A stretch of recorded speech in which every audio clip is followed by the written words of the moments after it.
An issue that you'll be voting on this November if you live in Portland. It's about changing the city's form of government. It's looking likely now that you'll be voting on all three parts of the Charter Commission's plan in one vote. And just a reminder of what we're looking at here. So that's increasing the number of city commissioners to 12 and having them elected from geographic districts throughout the city, 3 from each of the 4 districts. They would work on city policies rather than being in charge of bureaus, which is the way they are now. The plan also enacts ranked choice voting for the commissioner elections rather than a primary.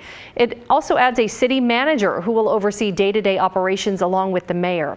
Now, the Charter Commission has been working on a plan to change the government for months now, and they overwhelmingly approved sending it to voters this November. Right now, Portland is the only big city in the country that still has a commission form of government where each of the city commissioners are in charge of several city bureaus. And the bureaus don't always work well together. But the Charter Commission's plan has gotten some pushback too. Some of that came from the Portland Business Alliance, who sued the city, saying that voters should be able to vote on the individual parts of the plan, not the entire plan as a whole. They argued that Oregon law dictates that ballot initiatives have to deal with one single subject at a time, and that the Charter Commission's proposals should be voted on individually instead of all together.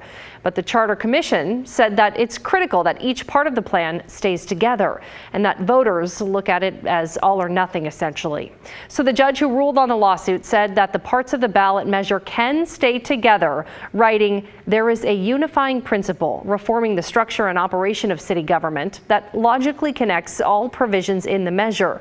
Many voters might prefer to vote on the 3 main reforms separately, but the Charter Commission chose to submit these reforms as a single package.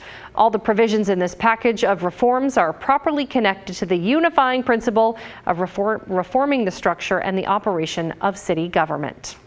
Well, another lawsuit claimed that the explanation for ranked choice voting wasn't clear enough to voters. The same judge ruled that the actual wording of the question that'll go on the ballot should be reworked, but that the question itself can stay. The Charter Commission announced this afternoon that they will reword the question using the judge's suggestion. So here's the ballot question that you will be voting on. Take a look. Should administrator manage city government, 12-member council, 3 from each district, make laws, voters elect officials using ranked choice process?